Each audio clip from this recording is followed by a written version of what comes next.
CruiseByMandy going through one of the balcony rooms. It sleeps two here on board Celebrity Millennium that's recently been just, oh, she looks beautiful. Check out the room here. Turn around here. Remember, with all standard locks, on the outside you lock it, and once you're in, you can do that as well. Magnetic door thing. You stick it on the outside of the door so you have it. Lights, you do not need the credit card like you do on some lines for or some ships. Closet space. Right here you've got your hangers, multiple shelves. They always give us some bags. Got room in here. I love when we receive things like this. This is not for take home, but they do know it rains on certain itineraries, and so it's nice having the little things like an umbrella every now and then. Stuck these in here for now before I unpack them, so you can see about how big roller bags would be in here. Comes with robes, so if my husband is seeing this, I'm sorry you're not here with me because I know you love your robes. And got a shelf down there, full length mirror. Got to open the door to use it, and of course you got some room up top, but usually on top that's used if they have any duvets or anything like that. Multi-level counter here with more shelving, and your safe is right here accessible. You do have a stocked mini bar. I don't think I've ever used anything out of the mini bar ever. But it is in there, and they usually count everything. And hey, it's the first time I've opened it, so now you can see what we do have in there. Some beer, some wine, some Cokes, snacks, and so forth. Restroom. Got our thermostat here. Oh, wow. Okay, everything's been redone on this ship, this and the Summit. You have your toilet. Have your shelving down below. Feminine hygiene products, extra toilet paper, trash can. There's usually a Sharps container as well. Lotion, soap. Remember, this only sleeps two, but usually that would be if you slept more than two, then you would have the extra towels, of course. One thing I always like when I see certain ships with showers, trying to shave your legs, you got that right there. You got the big spacious bathroom here. They do have the separate containers for shampoo, conditioner, and shower gel. I hate the 2-in-1 stuff. It drives me nuts. The movable shower head, and then you also have the clothesline up here that if you don't want to use it, you can unhook it. And it usually springs back into place unless it's being weird. If it's not being weird, that's fine. I'm short. It's not going to bother me. I love it when it's actually glass and not the shower curtain. So this is another thing I do like about this particular ship. Got room for everything here. Got a good size sink if you needed that. Lots of drawer space. I've already thrown my laptop in here just to see. And let's just see if my laptop will fit in this space. My little MacBook. Some safes they fit, some they don't. I don't think this one will. Ooh, actually, no, not gonna fit. So my laptop will not fit in this safe, but my passports will. I'll be putting them away. So I'll just throw my laptop in here for now. A lot of people don't realize how compact a stateroom can be with a cruise. So if you're a first-time cruiser, you look right here and you're like, oh my gosh, where do I get through? There's like 6 inches. Be aware of that. Also, if you are sleeping in twin beds, the space between the beds is not that big. It's usually a small night table, and these are actually larger night tables than the ones I had on Carnival. When I had twin beds on Carnival, and when was that? In September, I believe, on the Carnival Horizon, their newest ship. I do have a CPAP machine, so you can see that sitting here in the case.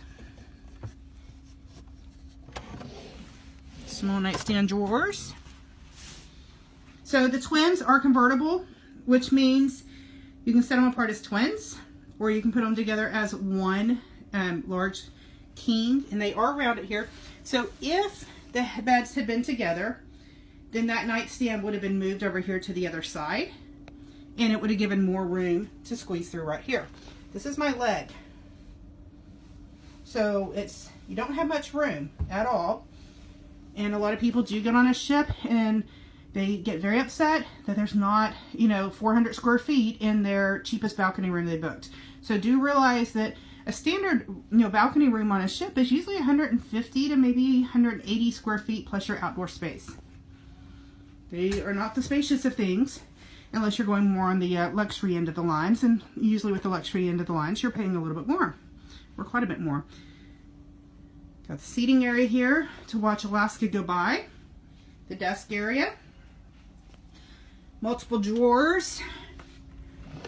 I love that they have added a couple of power ports. I cannot tell you, when you only bring one cube, it's like, oops, that's not good.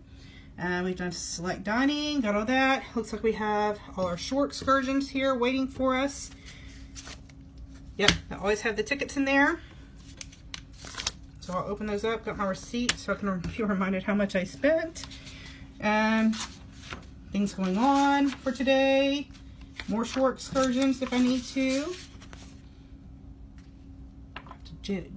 Look around. Oh, yeah, let me point this out. There is always an early bird special for future cruises.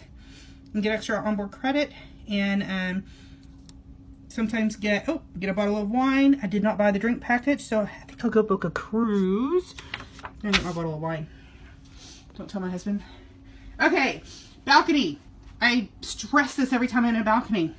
There's usually a lock of some sort at the top. The handle, you do have to kind of crank it down, and then it's in there to be locked. So be aware of that. They do remind us, lock your door so the AC will run. Don't throw anything overboard. Take your belongings inside. Even on Disney, they always remind you, I believe, to what do they say? Don't leave children unattended. Things that make common sense are usually not so common anymore these days. The balcony out here. 2 seats and a small table. This is pretty standard. Now, as I was talking about earlier before coming up, it is wet. We can look from these straight down and don't have any lifeboats in the way. There are some ships now that most of the ships you have the lifeboats or another structure of the ship below. Got the bridge up there. This is the area where they added some. And sometimes you are against the steel part of the ship versus a different part of the ship that you can easily lean over and see who's next door. So if you are misbehaving out on the balcony, beware. People can see or hear. So let's see. It is rainy here. It's Alaska. It was beautiful yesterday. We had the most perfect day ever yesterday. And I came early because, one, we had 11 o'clock check-in. I don't want to be stuck in the rain. And people that are getting off, they will be walking through the whites and then going around to board the ship. The ship doesn't leave until 8 tonight, so a lot of people come, drop all their stuff off, and then they go back in town. We came early and enjoyed town. So that's a quick overview of what to expect to see here. Oh, I am going to point out right here, this blanket right here is out by the pool area. We went ahead and snagged one, so we have it for Glacier Day tomorrow. Anyway, Cruise by Mandy, signing off. And this smells brand new in here. The ship's been revitalized, revolutionized, everything. She's beautiful. She's gorgeous. It is tight squeeze, yes, but every cruise is a tight squeeze unless you're going in for the larger suites. And that's just, I've done 4 people in an inside room for 23 nights. I've done 4 people in an inside room for 33 nights. So you gotta take what you can when you're on a ship. Anyway, Celebrity Millennium. Oh, one last thing. Phones, telephones. Teach your kids that these things exist. They have a cord, yes, but they can be anywhere on the ship by the elevators and pick up a house phone and call your room by calling the room number. That way you're not having to chase people around on board, wondering what you're going to do when not everybody has Wi-Fi. So just lots of things that you can do just for communication purposes. Anyway, Cruise by Mandy, signing off.